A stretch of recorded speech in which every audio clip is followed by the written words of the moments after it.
Manchester City are still alive here. Balotelli, Aguero!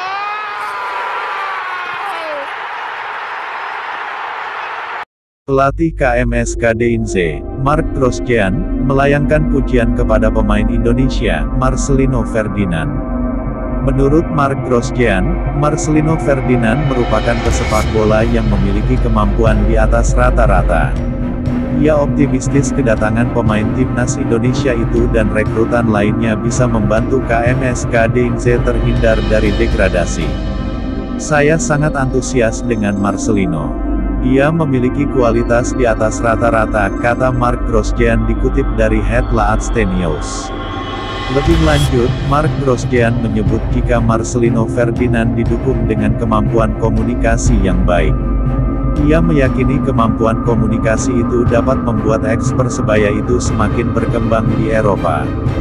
Berbekal itu pula, Marcelino Ferdinand tidak kesulitan beradaptasi selama berada di KMSK Deinze.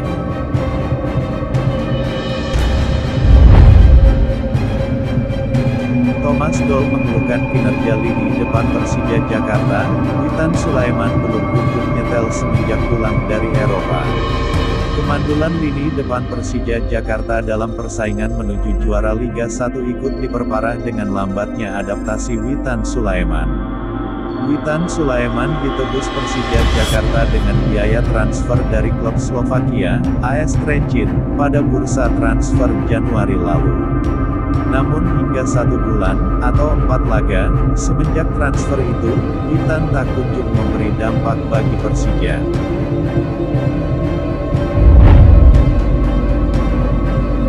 Dua pemain asing PSIS Semarang, Carlos Fortes dan Vitinho mengalami cedera di bulan Februari tahun 2023 ini. Carlos Fortes mendapatkan cedera saat PSIS Semarang melawan Persik Kediri, kemudian disusul Vitinho saat pertandingan melawan Persita. Saat dilakukan pemeriksaan lebih lanjut, Carlos Fortes tak bisa membela PSIS Semarang di bulan Februari untuk memulihkan cederanya. Belum juga bomber asal Portugal tersebut merumput, giliran Vitinho yang harus absen dalam laga selanjutnya melawan Bayangkara FC. Pada Sabtu, tanggal 25 Februari tahun 2023, lalu pada menit ke-20 Vitinho digantikan Wawan Febrianto karena mengalami masalah pada hamstringnya. Menurut dokter tim PSIS Semarang, Muhammad Hofi, Vitinho mengeluh nyeri pada paha belakang atau hamstring. Persija Jakarta terus berusaha berada di tempat terbaik dalam klasemen Liga 1 2022 per 2023. Macan Kemayoran kini bertengger di posisi ketiga dengan koleksi 51 poin.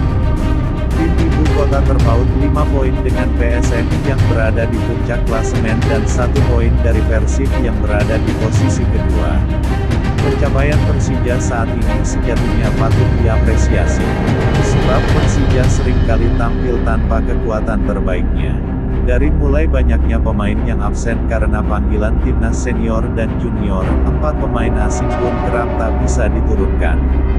Ondrej Kudela, Hanno Behrens, Abdullah Yusuf Helal, dan Michael Kermenchik sempat tak tampil dengan latar belakang berbeda-beda.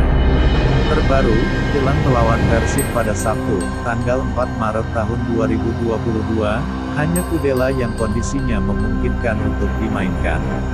Setelah melakukan sesi latihan di Nirwana Park Bojongsari, tanggal 28 Februari tahun 2023 pagi, pelatih Persija, Thomas Doll memberikan informasi terkait para pemain asingnya.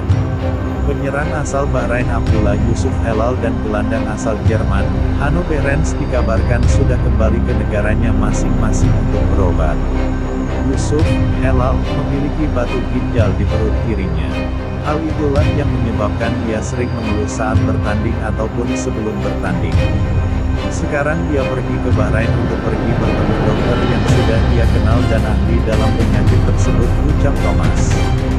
Sama seperti Yusuf, Hanno sering mengalami sakit perut sehingga dia kembali ke Jerman untuk melakukan cek lengkap dengan dokter di Jerman. Dia mencari tahu mengapa dirinya terus terkena penyakit, katanya melanjutkan. Sementara itu, Kermenchik yang ditarik pada menit ke-55 Medan melawan Madura United, tanggal 26 Februari tahun 2023, masih menunggu hasil Emery. Dirinya ditarik keluar setelah mengeluhkan hamstring kaki kiri. Dia terpaksa kami tarik keluar saat melawan Madura Minggu karena dia terlihat kesakitan. Kini kami menunggu hasil MRI Michael Kermencik, semoga tidak ada yang serius, tutur Thomas. Kudela dan Reski Fandi yang sebelumnya mengalami cedera kini kondisinya telah membaik. Kudela sempat ada masalah di paha kanan dan Reski mengalami cedera paha kiri belakang saat melawan PS Barito Putra, tanggal 22 Februari tahun 2023. Kudela sudah bisa berlatih bersama kami hari ini, tanggal 28 Februari tahun 2023, dan Reski bisa berlatih besok tanggal 1 Februari tahun 2023. Situasi ini kabar baik yang kami miliki untuk sekarang.